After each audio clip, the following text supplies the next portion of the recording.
Continuing from the previous lecture, let's now discuss a few more methods that can help us understand CNN and its predictions. Let's start with a question which is a bit different from what we saw in the previous lecture. The question is, can we find an image that maximizes a class score? So an AlexNet or any other network, when trained on ImageNet, has been exposed to a lot of, for example, say cat images. So at the end of training, does AlexNet know what an average cat looks like? If we ask it to reconstruct an image of a cat, can it do it? Is the question that we are trying to ask. Can you think of how we can do this? In case you don't have the answer, you can do this using a different use of the gradient descent approach that we used for updating the weights of a neural network. And this was first introduced by a work called Deep Insight Convolutional Networks in 2014. And the idea here is you take the trained AlexNet model and you provide a zero image as input. A zero image could be a black image or a gray image. You can choose whichever ones you'd like. And you give this as input to the CNN model. And you now want the final prediction to be a one-hot vector where the 1 is in the position of the cat or any other class that you want to get an image of, and zeros in all other places. That's what you'd like to see at the last layer, at the output classification layer. But obviously when you feed a zero image as input, you will not be able to get that. You'll probably get a different probability vector. Based on the difference between these two, you have a loss. You can now update your network. But this time, you're not going to update your network. You're going to do what we call backprop to image. What is backprop to image? If you had a loss in the last layer, we've spoken so far on different ways of computing dou L by dou W depending on what weight you're trying to compute the gradient of. If it's the last layer, it's straightforward. If it's an intermediate layer, you use chain rule. If it is convolutional layer, you have to think through it a bit differently. Batch normalization layer, you have to work these things out, so on and so forth. We have been able to do that. Can we extend this to compute dou L by dou X, where X is the input? It can be done. This is just another version of chain rule. You'll just have to carefully work out dou L by dou X through all the activations and weights in the neural network. If you don't believe it, try it out as homework to work it out. Once you have such a gradient, we try to do an image update. And how do we do the image update?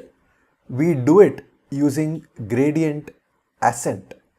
So far, we spoke about gradient descent as a methodology to minimize an objective function. In gradient ascent, we maximize an objective function, and we will see this objective function in the next slide. So we will use gradient ascent to get the final image. So once you do a small image update, the updated image, so it could have been an initial zero image, and after doing an update, the X becomes different now, or the I becomes different, assuming this image is I, which is equal to X for us. Now the I becomes a new iterated update I, and that is forward propagated through the network. You again get an output. You compare it with the expected output, which should have 1 at the position of a cat and zeros elsewhere, and you repeat this process over and over again. What could be the objective function? The objective function is formally written as you want to argmax over I, where I is the input image, SC of I, which is the scores that you have in the last layer. SC of I is when you propagate I through the network and get scores in the last layer. You want to find an I that maximizes the score corresponding to a particular class, and you have a regularizer on the image just so that you won't overfit.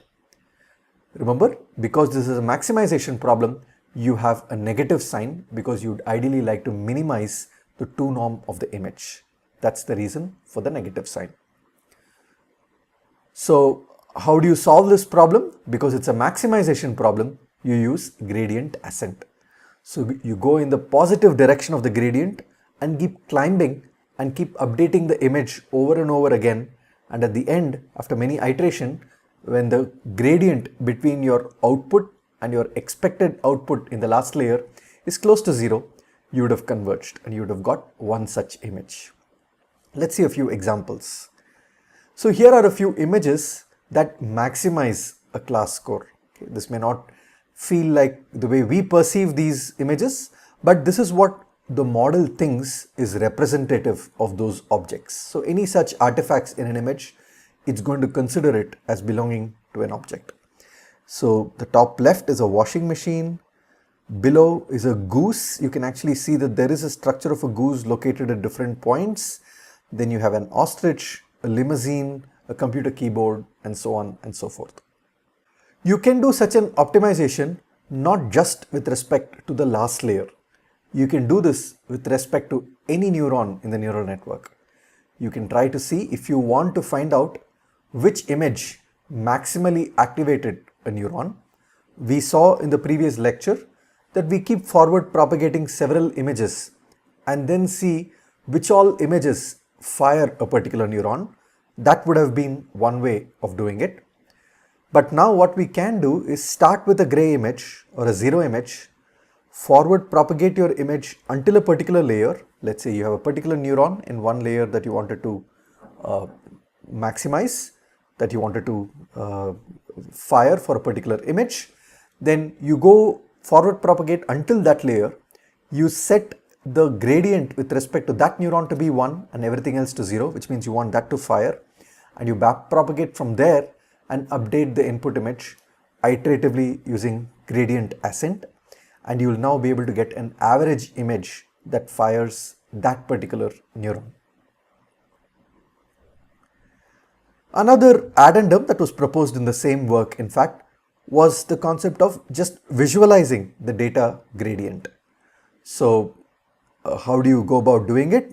Which means we are talking about dou L by dou I in this case. Remember, we are saying that I is equal to X, which is the input image for us. So we have a dou L by dou I, which gives us the gradient of the output with respect to the input. So in our case, we are defining L as SC of I. That's the score that we want to maximize. It's not a loss here, but it's a maximization of the score. But because you have 3 channels in your input, how do you understand this gradient by itself? This paper suggests that you take an absolute value of the gradient along each channel and then take the maximum of those as the final gradient at a particular pixel location. Instead of trying to update an image iteratively, this suggests that simply visualizing that gradient will tell you the shape of that gradient, gives you a rough picture of what maximizes that particular output neuron. Because there is color, you take the maximum among those and you assume that that could be a good representation. Here are a few examples.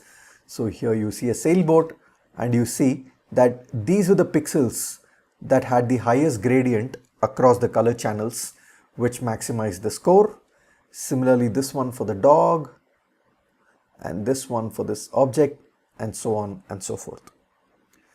So what can you do with this gradient? Okay, it does seem to give us an indication of which part of the image is responsible or probably caused the particular probability score to go up. They suggested that you could join this with a segmentation method known as grab cut, which can be applied on the data gradient to get an object mask. Grab cut is an extension or adaptation of the graph cut segmentation that we saw earlier in this course.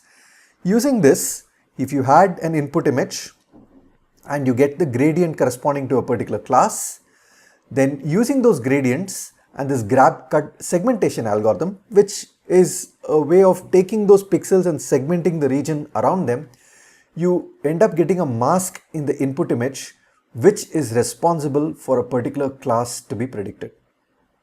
Here are a couple of more examples. So you see, especially the third row, a bit more clearer. You can see here that you have a bird, its data gradient, then you use grab cut to segment out that object from the background, and you get a nice mask of the object which you can use for other purposes. For details of grab cut, please see this link below, and that's also an exercise for you in this lecture to see how grab cut can be used with the data gradient to obtain these kinds of masks. Another question that we can ask here is, given the FC7 representation of data in a CNN, so that's the output representation of the FC7 layer or the fully connected 7th layer of AlexNet, is it possible to reconstruct the original image? In the last lecture, we saw that a two-dimensional embedding of these representations from FC7 layer do seem to capture semantics, and similar images seem to be put together in that embedding space. But now we are going further and asking, if I gave you a code of a particular object, can you reconstruct how that object looks doing some kind of an inverse mapping? How do you think you would do this? This can be done again by solving an optimization problem with two criteria. One, we'd like the reconstructed images code to be similar to the code that we are given. By code, we mean the representation of the obtained at the output of the FC7 layer. And the second is, we want that image to look as natural as possible. We are going to call that image prior regularization or image regularization. So we'll keep these two criteria in the objective function, which means what we are going to get is x star is going to be a minimization problem over phi of x. Phi of x is take x, propagate it through AlexNet and take the FC7 layer output. That's what we refer as phi of x. It's a function which we are calling as phi of x. We want the phi of x that we optimize through this process to be close to the phi naught which is given to us. So remember, we said there is a code given to us. We want to find an image whose code is close to the code that we have in our hand. So we are trying to do that using an optimization approach. Take an x, phi x minus phi naught must be minimized. The mean square error between them must be minimized. And you add a regularizer on top of x, similar to what we saw on the earlier slide. This is just an image regularization step. Here are some results using the AlexNet model. So this is done by taking the log probabilities for the ImageNet classes in the last layer. So this is the original image, and this corresponds to a particular class in ImageNet, and we are now trying to take that class or that representation for this particular image, sorry, not the class, that representation of that particular image, and then trying to reconstruct similar images that would give the same FC7 representations. Why 5 different images? If you go back to the previous slide, you see that this is an optimization problem on x, which means you would start with a value of x and then do gradient descent to keep updating x until you got a minimum value on this objective function. So if you start with different x's, you will get different solutions, and those are the different solutions that you see here. So these are with 5 different initializations, and you see that there is an overall similarity to the original image which we wanted to reconstruct. Here are more examples. This is the original image. We take the FC7 representation of that original image and then ask this kind of an optimization methodology to rediscover that original image whose representation would have been that FC embedding that was given to us. And you see a fairly close reconstruction here. Similarly, this one, this one, this one, and this one. Moving further, we talk about an important method called guided backpropagation that was developed in 2015 that helped improve the performance while visualizing data gradients. Let's look at this approach. It's sometimes also called the deconvolution method of visualizing and understanding CNNs, but the more popular name today is guided backpropagation. So guided backpropagation is actually used along with other explanation methods in more recent years, which we will see in later slides in this week. Let's once again start with AlexNet. And of course, needless to say, AlexNet can be replaced with any other model of a CNN. We are only explaining all these methods using AlexNet. Let's take the AlexNet model. Let's feed an image into the trained AlexNet model. Let's pick a layer and set the gradient there to 0 except for one particular neuron which we want to maximally activate. Let's assume that this is our setting. So the way we would go about it is you take the input image, you will forward propagate it through as many layers, and remember you have a ReLU activation function in AlexNet. And what does the ReLU activation function do? In any layer where you have such a matrix, such a set of activations in any layer, wherever there are negative values denoted by these red boxes here, you replace them with 0, and anything that is non-negative is retained as it is. That's the standard ReLU operation. Now when you do this, you can then backprop to the image as we just mentioned, because we want to set the gradient of a particular neuron to be 1, everything else to 0 in that layer, and then backprop from there to the image and do gradient ascent on the image to understand which image maximally activated that neuron in that conv3 layer, for instance. And when we backpropagate, remember that if these were your gradients, right, let's assume that what you see here were your gradients. We know that because of the effect of ReLU, wherever there were negative values, these were the locations, the red ones there the gradient would become 0, because when you backpropagate, it will get multiplied by the activations in those locations when you go through chain rule. And because the activations at those locations become 0, the gradient will also become 0. And this is what you'll be left with, which you backpropagate further to reconstruct the original image.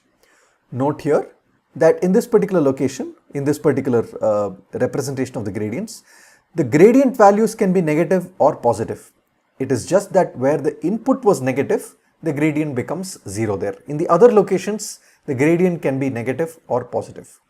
And when you do this, you can visualize your data gradient and you can see an image that looks somewhat like a cat here. If you observe closely, you can get the gradients that correspond to an outline of a cat. While it has some resemblance to the cat, you can also make out that it is fairly noisy. So what can you do about it? So to handle this scenario, guided backpropagation, which is a method proposed in 2015, proposed that instead of using in the backward pass, instead of allowing all the gradients to pass through, let's not allow the negative gradients to pass through. What does it mean? We are saying here, originally we said when the input is greater than 0, only those gradients will pass through, because the rest of the gradients would have been cut off by the ReLU which was applied in the forward pass. But now we are now adding that the gradient must also be non-negative when you propagate. Rather, if you went to the previous slide, in addition to making these 4 zeros, you would also make this -2 a 0, this -1 a 0 and -1 a 0. Only the positive gradients will be passed through to the previous layers when you do your gradient update for the reconstructed image. And doing this greatly improves the final visualization of the data gradient, and now you get a clearer image of the cat in the data gradient. Why does this happen? Because you allowed negative gradients to propagate, even aspects of the image that negatively correlated with the outcome in a particular neuron also contributed to coming up with this reconstruction of the image. By removing those, we now retain only those pixels that had a positive impact on the activation of a neuron in one of the layers that we are interested in. This is known as guided backpropagation, And this is something that we'll use in other methods in the rest of this week's lectures also. The recommended readings for this lecture are once again the lecture notes of CS 231N on visualizing CNNs, as well as 3 papers: Deep Inside Convolutional Networks, Visualizing and Understanding Convolutional Networks in ECCV, and Striving for Simplicity, the All Convolution Net, which was the paper that introduced guided backpropagation. And one exercise: use this link, hyperlinked here, to understand GrabCut and how it can be used to generate masks using data gradients.